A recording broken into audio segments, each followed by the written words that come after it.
Guys, ഇന്ന് നമ്മൾ സംസാരിക്കാൻ പോകുന്നത് ഇന്റർ കോണ്ടിനെന്റൽ കപ്പിലെ ഇന്ത്യയുടെ അടുത്ത ഒപ്പോണൻസ് ആയിട്ടുള്ള സിറിയയെ പറ്റിയാണ്. സോ സിറിയ ഇന്ന് ഒരു മാച്ച് കളിച്ചു കഴിഞ്ഞു മൗറീഷ്യസിനെതിരെ. അതും കൂടി കഴിഞ്ഞിട്ട് ഞാൻ വീഡിയോ ചെയ്യാമെന്ന് വിചാരിച്ചിരിക്കുകയാണ്. എന്താണെങ്കിലും മൗറീഷ്യസിനെക്കാളിലും നമുക്കറിയാം ഒരുപാട് ഫിഫ റാങ്കിങ്, ഇന്ത്യയെക്കാളിലും ഫിഫ റാങ്കിങ്ങൊക്കെ മുകളിൽ നിൽക്കുന്ന ഒരു രാജ്യമാണ് എന്നുള്ളത്. ഒരു വെസ്റ്റ് ഏഷ്യൻ കൺട്രിയാണ്. അതായത് അവരുടെ ഒരു സബ് കോൺഫെഡറേഷൻ എന്ന് പറയുന്നത് വാഫാണ്. ആ റീജിയനിൽ വരുന്ന രാജ്യങ്ങൾ എന്ന് പറഞ്ഞു കഴിഞ്ഞാൽ സൗദി അറേബ്യ, അതുപോലെ UAE, ഇറാഖ് പോലെയുള്ള രാജ്യങ്ങളൊക്കെ. ഫിഫ റാങ്കിങ് 93-ാം സ്ഥാനത്ത് നിൽക്കുന്ന ഒരു രാജ്യമാണ് അവർ.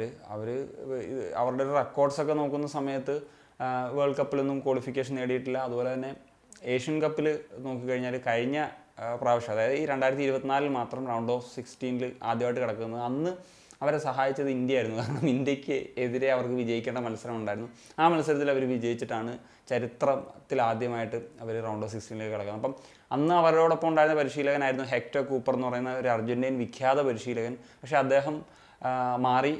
അതിന് പകരം പുതിയൊരു പരിശീലകൻ വരുന്നു, ജോസെ ലാന എന്ന് പറഞ്ഞിട്ടൊരു സ്പാനിഷ് പരിശീലകനാണ് വരുന്നത്. അപ്പം അദ്ദേഹത്തിൻ്റെ കീഴിലുള്ള ആദ്യത്തെ മത്സരമായിരുന്നു ഇപ്പോൾ കഴിഞ്ഞിട്ടുള്ള ഈ മൗറീഷ്യക്കെതിരെ നടക്കുന്ന മത്സരം. അപ്പോൾ നമ്മളുടെ കോച്ചായിട്ടുള്ള മനോലോടെ എന്ന പോലെ തന്നെ രണ്ടാമത്തെ മത്സരം തന്നെ ആയിരിക്കും ഇരുവരും. മനോലയുടെ രണ്ടാമത്തെ മത്സരം, ജോസെലാനയുടെ രണ്ടാമത്തെ മത്സരം എന്നതിലേക്കായിരിക്കും ഇന്ത്യ വേഴ്സസ് സിറിയ മത്സരം നടക്കാൻ പോകുന്നത് എന്നുള്ളതാണ്. ഒരു ഹെഡ് ടു ഹെഡ് റെക്കോർഡ് പരിശോധിക്കുന്ന സമയത്ത് ഇന്ത്യ വേഴ്സസ് സിറിയ മത്സരം 7 തവണയാണ് നടന്നിട്ടുള്ളത്. അതിൽ 3 മത്സരം സിറിയ വിജയിച്ചു, 2 മത്സരം ഇന്ത്യ വിജയിച്ചു, 2 മത്സരം ഡ്രോ ആയി.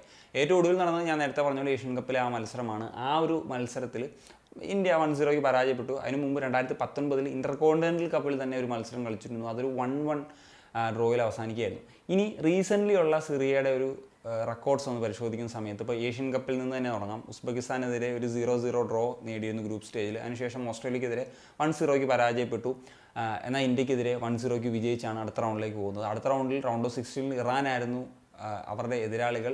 1-1 ഫുൾ ടൈമും കിടന്ന് എക്സ്ട്രാ ടൈമും കഴിഞ്ഞ് മത്സരം പോയി. പക്ഷേ പെനാൽറ്റി ഷൂട്ടൗട്ടിൽ അവരോട് തോറ്റ് പുറത്താവുകയായിരുന്നു സിറിയ എന്നുള്ളതാണ്. എന്നാൽ ഹെക്ടർ കൂപ്പർ എന്ന് പറയുന്ന പരിശീലകൻ ഈ ഒരു സ്റ്റെപ്പ് ഡൗൺ ചെയ്യാനുണ്ടായിട്ടുള്ള ഒരു കാരണം എന്ന് പറഞ്ഞാൽ വേൾഡ് കപ്പ് ക്വാളിഫയേഴ്സിലെ പെർഫോമൻസ് ആണ്. കാരണം മ്യാൻമാറിനെതിരെ ഒരു ഡ്രോ നേരിടേണ്ടി വന്നു. അതുപോലെ നോർത്ത് കൊറിയക്കെതിരെ തോൽക്കേണ്ടി വന്നു.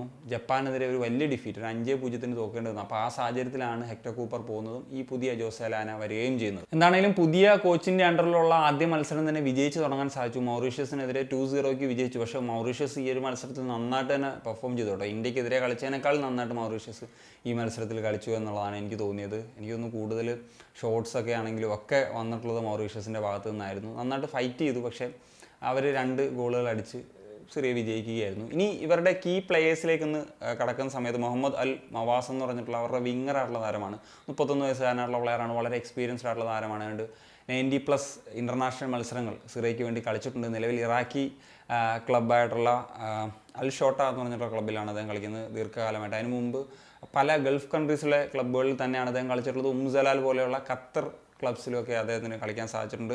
അതുപോലെ അഹമ്മദ് ഫക്ക എന്ന് പറഞ്ഞിട്ടുള്ള ഒരു സെൻറ്റർ ബാക്ക് ആയിട്ടുള്ള താരമുണ്ട്. അവർ പുതുതായിട്ട് ഈ അടുത്ത കാലത്ത് എത്തിക്കുന്ന ഒരു താരമാണ്. എത്തിക്കുന്നതെന്ന് ഞാൻ പറയാനുള്ള കാരണം അദ്ദേഹം സ്വീഡനിൽ ജനിച്ചിട്ടുള്ള അങ്ങനത്തെ ഒരു ഒറിജിനൽ ടൈപ്പ് പ്ലെയറാണ്. അപ്പം സ്വീഡന് വേണ്ടി അണ്ടർ 20 വരെ കളിച്ചിട്ടുള്ള ഒരു പ്ലെയറാണ്. നിലവിൽ AIK എന്ന് പറഞ്ഞിട്ടുള്ളൊരു ക്ലബ്ബിൽ ആണ് അദ്ദേഹം കളിക്കുന്നത്, സ്വീഡനിൽ തന്നെ. എനിക്കൊന്ന് നമ്മുടെ മിഗാൽ സ്റ്റാറൊക്കെ വർക്ക് ചെയ്തിട്ടുള്ളൊരു ക്ലബ്ബ് അതാണ് എന്നുള്ളതാണ് എൻ്റെ ഓർമ്മ. അപ്പം സോ അങ്ങനത്തെ ഒരു എക്സ്പീരിയൻസ് ഒക്കെയുള്ള പ്ലെയർ ഉണ്ട്. പിന്നെ തൈക്രോമ എന്ന് പറഞ്ഞിട്ടുള്ള ഒരു പ്ലെയർ ഇപ്പം ഇന്ത്യയിൽ കളിക്കുന്നത്, മുംബൈ സിറ്റി FCയുടെ സെൻറ്റർ ബാക്കുള്ള താരം. അദ്ദേഹം ഇന്റർ കോണ്ടിനെന്റൽ കപ്പിൻ്റെ ഭാഗമായിട്ടുണ്ട്. ലാസ്റ്റ് മാച്ചിൽ സബ്സ്റ്റിറ്റ്യൂട്ട് ആയിട്ട് വന്ന് സെക്കൻഡ് ഹാഫിലൊക്കെ കളിക്കുകയും ചെയ്തിരുന്നു എന്നുള്ളതാണ്. എന്താണെങ്കിലും നമുക്ക് മാച്ച് പ്രിവ്യൂ അടുത്ത ദിവസങ്ങളിൽ ഇന്ത്യ വേഴ്സസ് സിറിയ എന്നുള്ള നിലയ്ക്ക് തന്നെ ചെയ്യാം. So that's it.